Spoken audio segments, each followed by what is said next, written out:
Olá, amigos do Jornal Defensor. Estamos neste sábado, dia 2 de outubro, recebendo aqui na redação do Jornal Defensor o ex-prefeito, empresário Tato Nunes.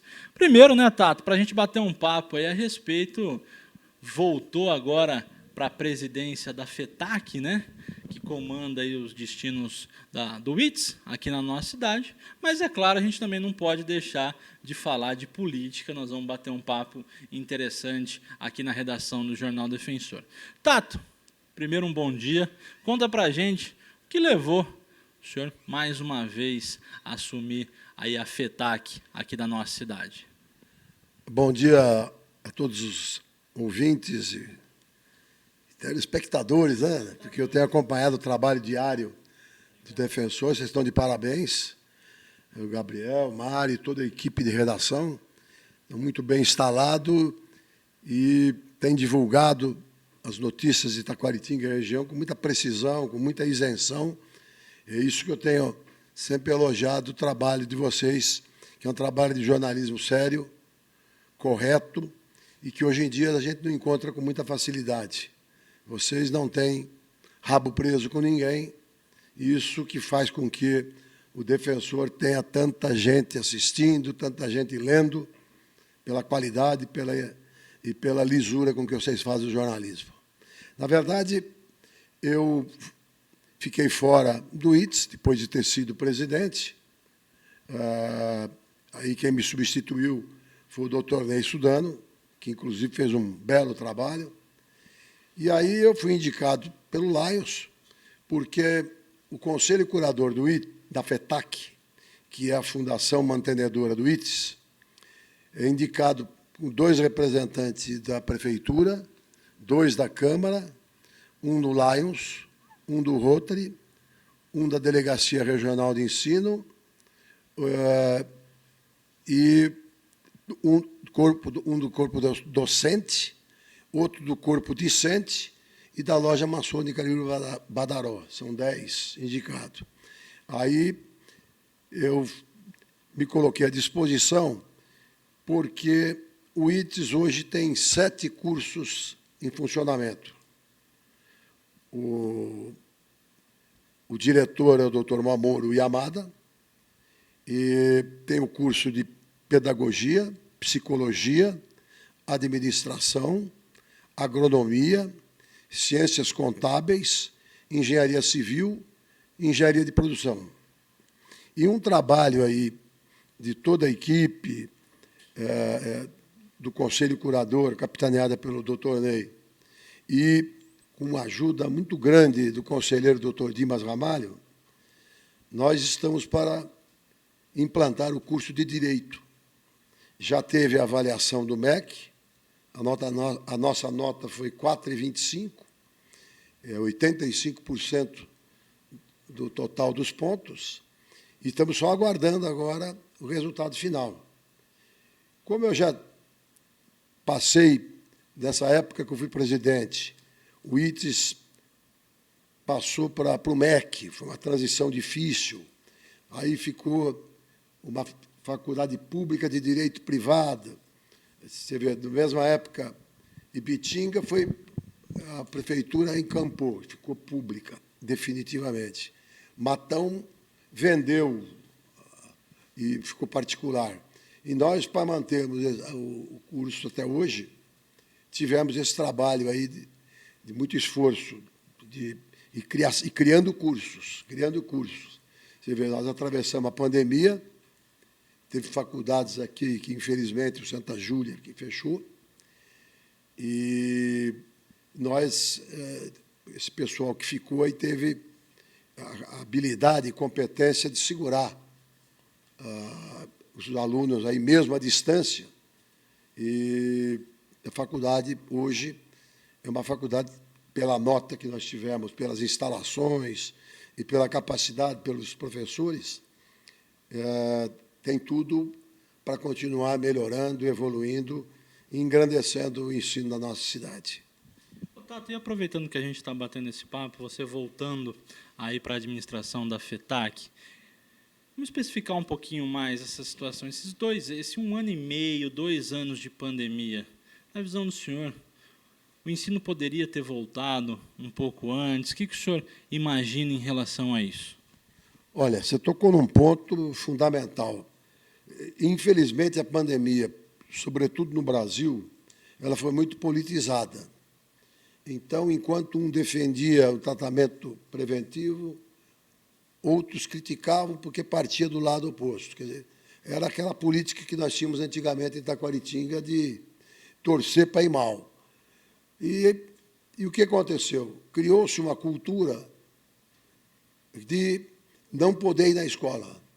E o Brasil é o único país do mundo que ficou 1 ano e meio parado, e você vai consultar professores, alunos, a maioria fala que é melhor assim. Virou uma cultura, infelizmente, nós vamos ter um atraso muito grande na educação, teremos analfabetos funcionais, porque não adianta falar como é que você educa uma criança de 6 anos, 1 ano e meio à distância. E ainda mais quando você não tem um pai ou a mãe que possa ficar perto para ensinar. Então, a maioria da população não tem isso. Os pais têm que sair para trabalhar e eles ficam à distância. Então, consulta o celular, e sai para ver alguma coisa, distrai. E, infelizmente, foi decisão até anterior à minha entrada, uma decisão dos alunos, dos professores, do diretor, e todos achando que, como dizendo, já que está até agora, então só vai voltar o ano que vem. Acho que foi uma política errada. A maioria dos países ficaram 2 meses, a maioria ficou 2 meses, e o Brasil gostou da ideia e ficou aí, com crianças até não se alimentando, porque não tinha merenda, depois distribuía a merenda em casa, quer dizer, um transtorno. Infelizmente, a pandemia no Brasil foi tratada, foi politizada, e então o que um pensava, por exemplo, a tentativa de você ter hidroxicloroquina ou ivermectina não invalida a tentativa. Não significa que vai curar, mas também não significa que não dá certo. Países como a Índia, a África, a ivermectina, a impressão que se tem é que deu certo. Então, não custa tentar. Um remédio barato, que não tem efeito colateral, porque já está provado há muitos anos. Mesmo a vacina, gente contrária à vacina, por mais que ela seja experimental, principalmente acima de 18 anos, tem que ser tentada e a gente viu que está dando resultado. Então, eu não fico no meio dessa discussão. Eu acho que todo mundo falava em ciência, mas pouca gente praticava isso. Falo os governantes. Então, é o que aconteceu como reflexo no estudo, no ensino. Então, eles ficaram em casa e infelizmente, nós vamos ter atraso aí. E o Brasil precisa tanto de educação para sair dessa condição de pobreza, essa condição, às vezes, com um contingente muito alto de pessoas de extrema pobreza, num país que a gente sabe que é um celeiro da humanidade. Tato, e para 2022, o que o ITES está planejando, está se programando? Vestibulares já estão acontecendo? Como é que está essa situação? Não, o ITES, a área de pedagógica, quem cuida é o ITES. E a fundação é a que administra, que, inclusive, o diretor, que está há algum tempo, é o professor Ricardo Ramos, que é professor da FATEC também, e extremamente competente, e ele é o diretor da FETAC, que administra a parte financeira, que faz com que possa melhorar as instalações, melhorar o nível de ensino, contratar professores de alto nível. Então, está tudo programado dentro do traçado que o ITES se propôs a fazer, que é levar ensino, cultura, integração da sociedade. Você vê que o ITES não é só esses cursos que eu citei. No final do ano, no seu ano passado, por causa da pandemia, este ano com certeza teremos, o MP Bits, que é divulgação da música popular brasileira com pessoas de Taquaritinga, aqui na Praça Dr. Horácio Ramalho, com a participação da população, e o ITS que patrocina essa integração. Nós temos também, onde era o antigo sanitário público, aqui o banheiro público, é um Centro Integrado de Pedagogia e Psicologia. Atende 2.500 pessoas por ano. Isso dá mais de 200 pessoas por mês. E se você contar aí os 20 dias úteis no mês, é quase 10 pessoas por dia que são atendidas por psicólogos, por pedagogos, e num trabalho altamente importante e que pouca gente, às vezes, sabe. Mas estão todos programados aí esses vestibulares e correndo para que possamos ter o de direito. É uma luta aí que estamos fazendo. Por isso que eu também me propus, já que eu tenho bom relacionamento e fiquei no meio aí com o Dimas e o Ney, na tentativa de passar etapas. É um trabalho longo, faz quase 2 anos que estão trabalhando nisso. Tem demanda na cidade e na região, não é que vai criar curso para uma demanda reprimida aí de 1, 2 anos e depois fecha. Tal. É que teve alguns casos de que os nossos cursos foram prejudicados por conta dessa pandemia que deixou muita gente com poder aquisitivo baixo, não podia estudar, paralisou tudo, a economia. Nós estamos tendo reflexo, principalmente agora, não só no Brasil, no mundo inteiro, inclusive na Inglaterra, que é um país altamente estável, passa por grande dificuldade na parte de combustível, na parte de alimentação, de papel higiênico. É uma crise que nós temos que enfrentar aí e haveremos de vencer, porque o Brasil é um país que fizeram tanta coisa errada e continua em pé que a gente não pode perder a esperança. Ô, Tato, e fala para mim uma coisa. A gente não poderia bater esse papo e falar só exclusivamente aí em relação à FETAC, né? Mas a gente esqueceu de comentar em relação à diretoria que está junto com você. Você deve ter os nomes aí das pessoas que participam junto, que estão. Se quiser trazer para todos os nossos telespectadores. Olha, foi agora indicado recente, nessa última reunião de segunda-feira, que teve a posse dos novos conselheiros e a eleição do presidente e do vice. Pela primeira vez, o vice-presidente da FETAC é o representante do corpo docente, o professor Heraldo, que está aqui em Taquaritinga desde 2014, e é um orgulho para a gente. Nós já tivemos diretora formada no ITES e agora temos esse professor que faz parte da diretoria da FETAC. Os indicados pela prefeitura foi o Alexandre Sherdon e o Demasi. Pela Câmara Municipal foi o Newton Morcelli e o Fabinho. Pelo Rotary, o Dr. Pongelupi. Pela Loja Maçônica Willy Badaró, o Dr. Ney. Eu fui indicado pelo Lions Clube Taquaritinga. A Diretoria Regional de Ensino indicou o professor Gerdan. O corpo docente indicou o professor Heraldo. E o corpo discente, a aluna Maria Eduarda. Essa é a composição do ITES, do FETAC, do Conselho Curador da FETAC. E quero frisar, não tem remuneração, nem presidente, nem vice, nenhum membro é remunerado. Isso é importante deixar claro também, porque às vezes a pessoa acha que tem uma remuneração, né, Tato? É serviço voluntário, né?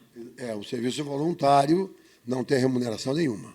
E todos os nomes que você citou são pessoas muito conhecidas aqui na nossa cidade, pessoas de respeito, e que com certeza vão estar aí nos próximos 2 anos, né, fazendo um trabalho muito brilhante junto com o senhor aí. Gabriel, é verdade. São pessoas das mais variadas indicações aí, de profissões, e que vão ajudar muito, com certeza, esse nosso mandato de 4 anos. 4 anos. São 4 anos, até 2025, e que nós vamos lutar para o ITS continuar crescendo e representando bem a nossa cidade e região.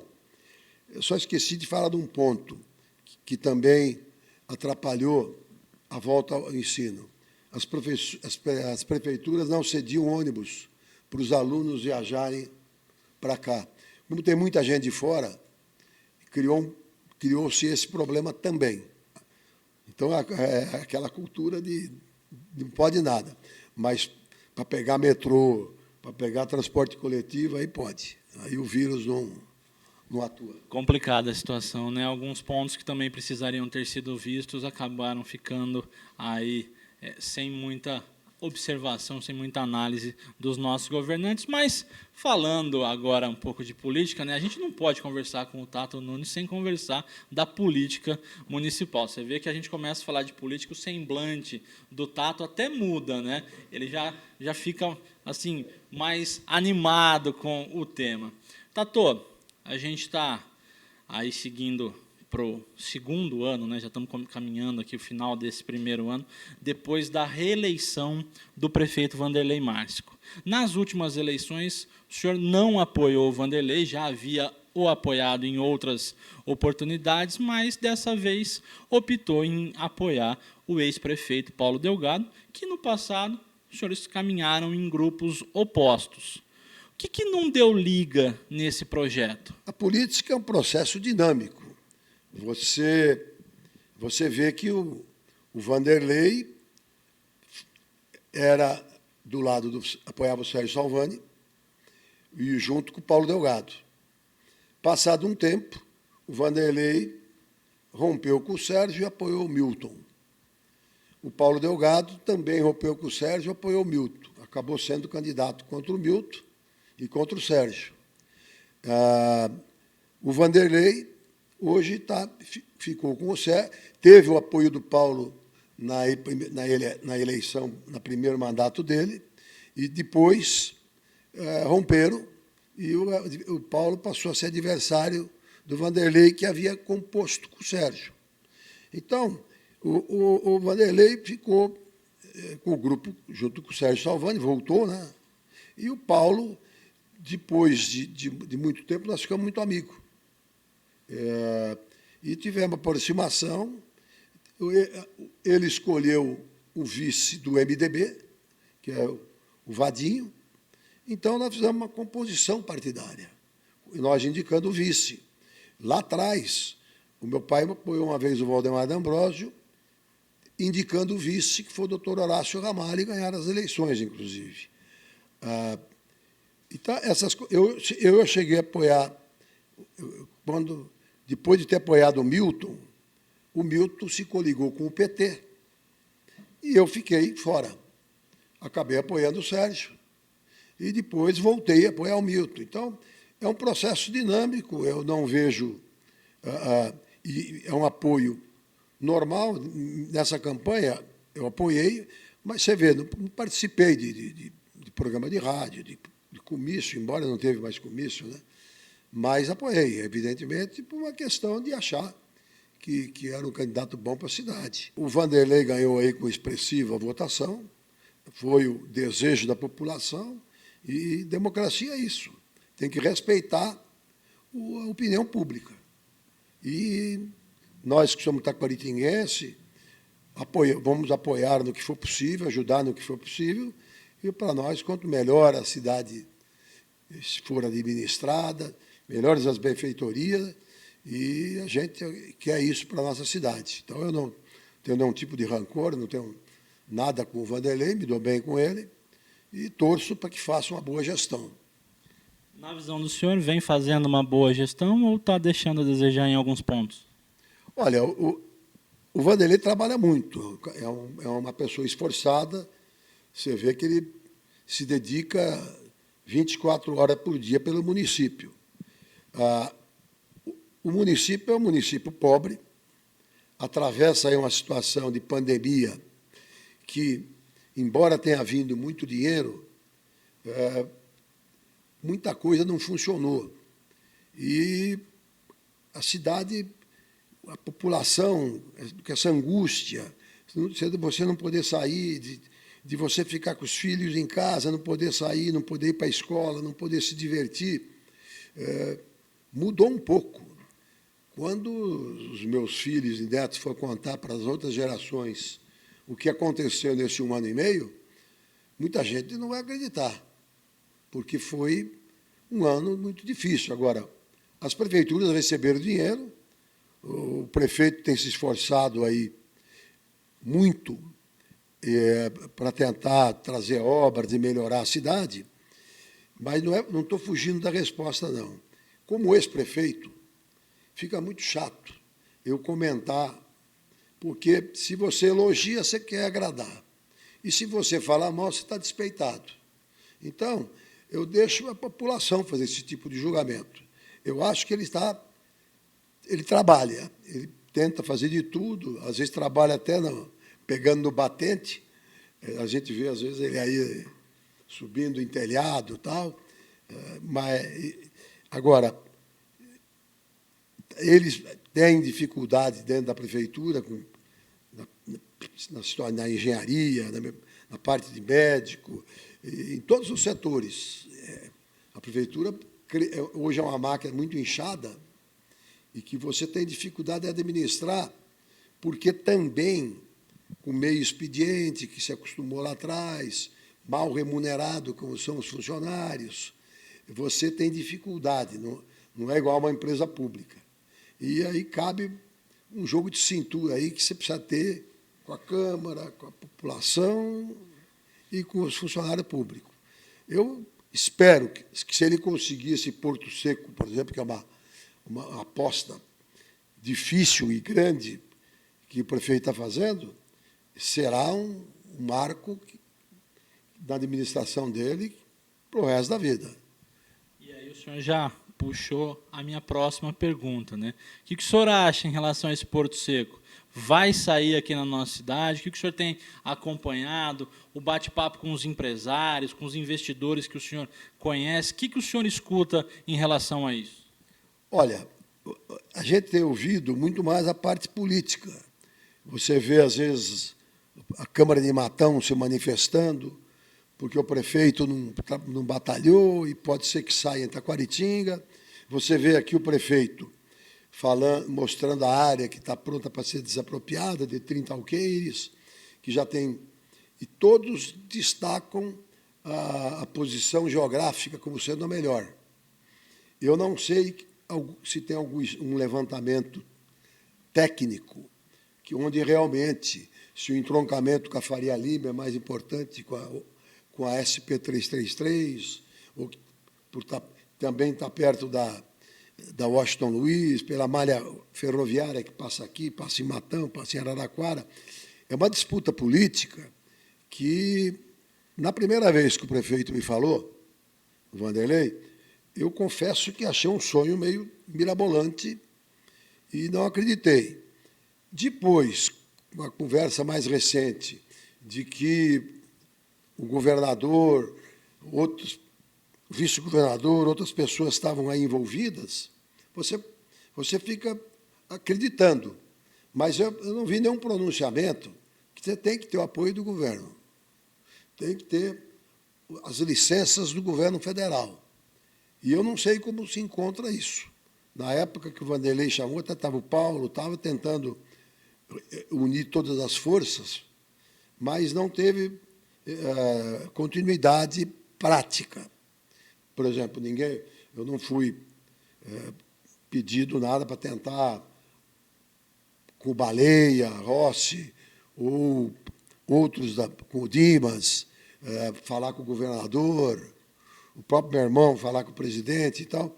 A gente não sabe qual é o pensamento dos governantes, do Estado, o governador e do presidente da República. Falta, então, um pronunciamento oficial aí em relação a isso. Eu acho que precisaria dizer assim, está andando assim. Depende... Que nem você me perguntou do IT, já falei.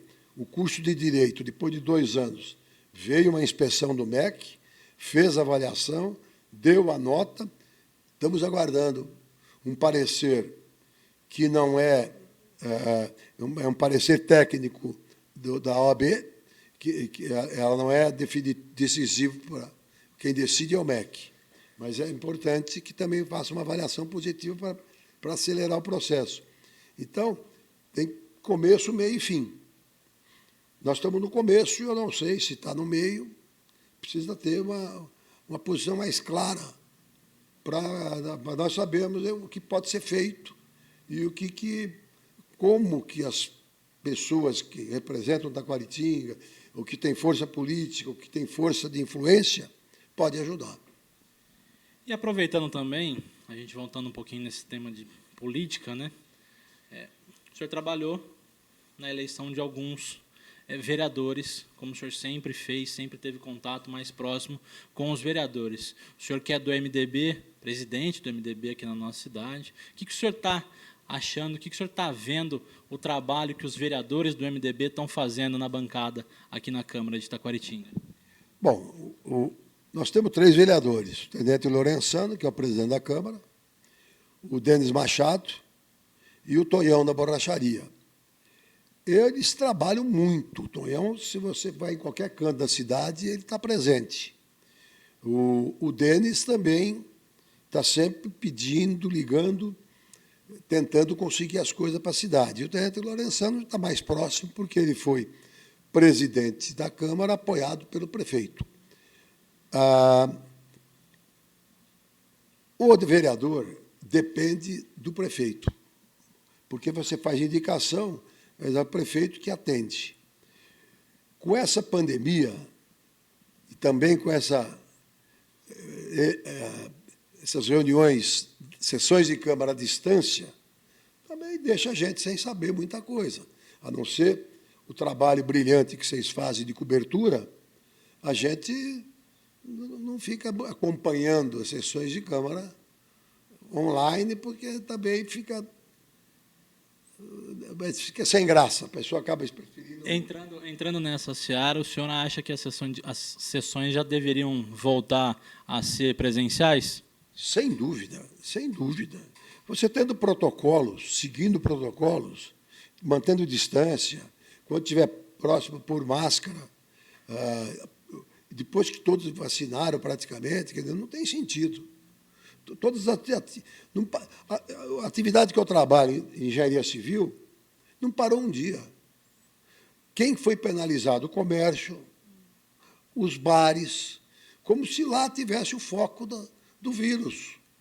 Se tiver protocolo, você vê que como começou a funcionar os restaurantes, com os distanciamento, com ocupação limitada, não aumentou por conta de restaurante ou por conta do comércio. O comércio é onde tem mais protocolo. É o álcool gel, é máscara, distância, e paralisa, e outras atividades não pararam. Aí fica em casa, aí funcionário público está até hoje, tem funcionário que está em casa, porque tem 60 anos, porque pode ter morbidade. Eu acho que a fome, a miséria que esse fechamento provocou vai, com certeza, matar mais gente do que o vírus. Então, eu acho que foi uma política muito radical e que prejudicou setores que até hoje não conseguem levantar. E, com mais que teve ajuda do governo federal, que movimentou um pouco a economia, foi tudo mal conduzido. Fechava de uma hora para outra. Você tem um exemplo aqui em Taquaritinga. Teve uma época que, níveis baixos, tinha um esguicho na rodoviária, fechou as entradas da cidade. Chegou depois, quando voltou a epidemia a todo vapor, e aqui teve muitas mortes, já não dá mais para fazer isso, porque já foi feito antes. Então, teve muitas coisas que foram políticas. Não foram atitudes pensadas, consultar uma junta médica, junta de epidemiologistas, de cientistas, e para se ter uma noção. Você vê cá, por exemplo, em São Paulo, o Davi Uípe foi tratado com cloroquina. Quando perguntaram, ele falou que não podia, por ética, falar o que ele usou. Como? Se você usa um remédio e fez bem, você ficou sarado, você tem a obrigação de falar. Pode não dar em outra pessoa, mas deu nele. Então, eu não podia falar por causa dessa politização. Política, quando é bem feita, bem conduzida, e com atitudes assim técnicas, ela ajuda muito. Mas quando você parte para fanatismo, para radicalismo, vale para a imprensa. Hoje você vê jornais que você fala, nem adianta ler. Por quê? Porque você já sabe o que eles vão escrever. O defensor, não. Você não sabe se ele vai criticar, defender, se a coluna vai subir ou se vai descer. Então, esse comportamento tem que ser de todos, indistintamente. E é o que eu falo, acaba a política, todo mundo esquece agora a eleição. Na próxima, volta a disputar. Todo mundo tem que pensar em termos de seguinte, não é torcer pelo mal maior que você vai se beneficiar. Quer dizer, não, se ele for mal, eu posso ter chance de ganhar. Porque surge uma outra liderança. É difícil, mas nós passamos uma fase aí que temos que refletir muito para o futuro, porque virão outros vírus, outras pandemias, tomara que não seja como essa. E na visão do senhor, essa briga entre o governo federal e o governo estadual, se o senhor estivesse lá, o que teria feito de diferente nesse momento aí de pandemia, e principalmente porque, pelo que a gente percebe, a cabeça está só na eleição, né? Exatamente. Eles não pensam na próxima geração, eles pensam na próxima eleição. Se eu tivesse no comando de alguma órgão público, ou um cargo, ou um cargo eletivo, a primeira coisa que eu ia tentar era conscientizar pais de aluno, professores, que deveriam voltar às aulas, porque criança, você pega uma estatística, é muito baixo o índice de contaminação e baixíssimo índice de letalidade. Então, a criança não é ela que vai sofrer, e os danos psicológicos, que criança agora está indo em psicóloga com 10 anos, que essa pandemia causou, por ficar em casa e por não estar no meio de amigos, de criança, porque você pode pôr protocolo. O Japão punha, todos os países da Europa colocou e não aconteceu nada de ter uma epidemia, uma pandemia nas escolas. Você nunca ouviu falar nisso. E eu volto a falar, não fecharam o metrô, o transporte público, que aí é que é aglomerado, que você não tem distanciamento, você não tem nada. Então, as crises que surgiram não foi por erros, foi porque é um vírus criado em laboratório, não com a finalidade específica para contaminar o mundo, porque você vê que a China hoje passa por dificuldade, então, mas foi criado. Então, ninguém sabia o tamanho do estrago que ia fazer. Por isso é que deviam todos tentar ter uma linha igual. A OMS, que é o órgão mundial de saúde, Organização Mundial de Saúde, que era o órgão que podia orientar toda a população, cada mês tinha uma posição. Um dia defendia o tratamento precoce, outro dia negava, outro dia falava que a vacina podia, outro dia não. Então, ficou tudo muito ruim. Eu evitaria esse confronto. Eu cito, por exemplo, o governador Dória. Se o governador Dória tivesse concentrado no trabalho lá do Butantan, de fazer a vacina, e esquecesse do governo federal, hoje ele estaria muito mais bem visto, bem colocado nas pesquisas, por exemplo, como uma pessoa que se preocupou com a população. Porque de cada 2 pronunciamentos em favor da ciência, ele fazia 3 contra o Bolsonaro.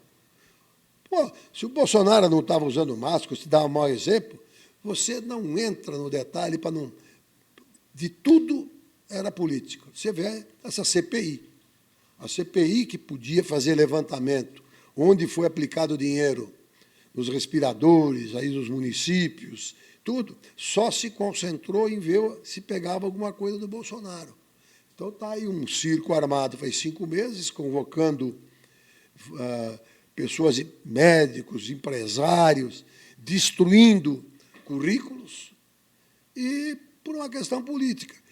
Volto a falar, se o Dória fizesse apenas aquele trabalho, preocupado com o Estado, preocupado com a população, com a vacina, e colocando claramente, com certeza ele não estaria com tanta rejeição como está hoje.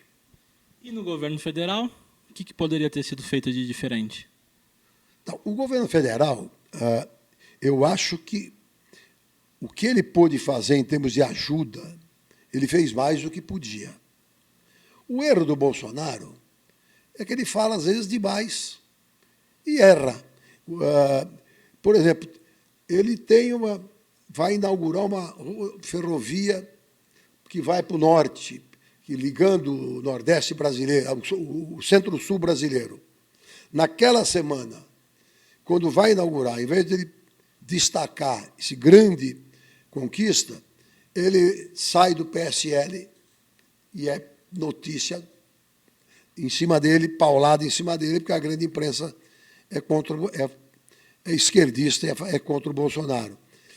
Aí ele pega e quer nomear o filho embaixador. Então, o Bolsonaro, que escolheu uma equipe de governo boa, tecnicamente boa, ele, em vez de pegar e entrar nessa briga política de provocar e ficar sem máscara, ele pode ir na casa dele, outro lugar, mas não, publicamente, para não dar exemplo. Então, o Bolsonaro errou nos exemplos, mas o Supremo Tribunal Federal proibiu o governo federal de agir. O grande erro foi esse. Cada governador fazia o que queria e o prefeito não podia. O prefeito tinha que esperar o governador decidir. E os governadores não tinham que ouvir nada do Bolsonaro, do presidente da República. Pô, o Brasil é um país presidencialista. Não podia tirar o poder. Dá o poder e cobra dele. Do jeito que ficou, o Bolsonaro vai, a culpa não é minha. Quem fechou cidade, quem fechou comércio, quem fechou a economia do país não fui eu. Então, é aquela história. Ele fez o que pôde e o Brasil hoje, você vê, em termos de vacina, nós estamos quase o país que mais vacinou no mundo. Nós já estamos aí com 70% vacinado. É um país já preparado para isso. E nos Estados Unidos eles ficam oferecendo cerveja, maconha, para o cara tomar vacina. E não tem cultura para isso. E outros países, como a Índia, que não vacinou, mas por outros tratamentos conseguiu reduzir. Então, nós estamos num aprendizado, na verdade. Bom, meus amigos, depois de todas essas palavras aqui do nosso querido amigo Tato Nunes, a gente chega ao final desse nosso bate-papo, porque o Tato também tem coisa para fazer, né? O Tato tem que ir ao escritório dele, tem as coisas dele para fazer, e a gente está tomando já um bom tempo aí do Tato. Tato, muito obrigado. Sempre que precisar, o Jornal Defensor está de portas abertas, e é isso mesmo aquilo que o senhor falou. A gente está aqui para trazer um jornalismo sério, imparcial, independente, voltado aí para as preocupações da nossa população, indiferente do lado político que esteja aí no poder, e o Tato ressaltou isso muito bem ressaltado aqui para os nossos telespectadores. Tato, o espaço está aberto para as nossas considerações finais. Bom, eu quero, primeiramente, agradecer que é muito importante a gente poder conversar com a população, prestar conta, no caso da FETAC, que nós já fomos presidente e voltamos novamente. Nada melhor do que o defensor.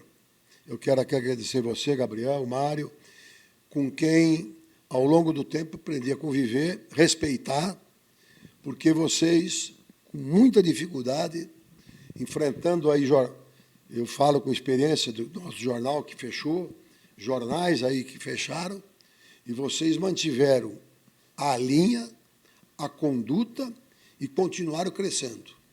Isso é mérito do trabalho que vocês fazem, independente, sério, e a prova disso é a nossa entrevista.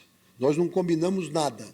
Eu não sabia o que você ia perguntar, e eu respondi com a maior sinceridade possível, Porque aqui não é editado, vocês não deturpam e vocês fazem um jornalismo sério. Parabéns, continue assim. E está muito bonito aqui o estúdio. E é um prazer imenso falar com vocês. Muito obrigado. Mando um abraço para toda a família, principalmente para o nosso querido amigo Augusto, que está fazendo aí, está na cidade hoje. Manda um abraço para ele, que a gente vira e mexe, consegue acompanhar as participações dele aí na Jovem Pan. Mário Bagliotti assiste todas, viu? Eu tenho mais corrido meu dia aqui no Jornal Defensor. A hora que eu chego em casa, Tato, confesso para você que não quero nem saber muito de jornalismo. Quero cuidar do meu filho, brincar com meu filho e deixar um pouco o jornalismo quieto, mas Mário Bagliotti acompanha bastante. Meus amigos, esse foi o nosso bate-papo aqui com o Tato Nunes. A gente traz mais informações aí na redação. Vamos lá?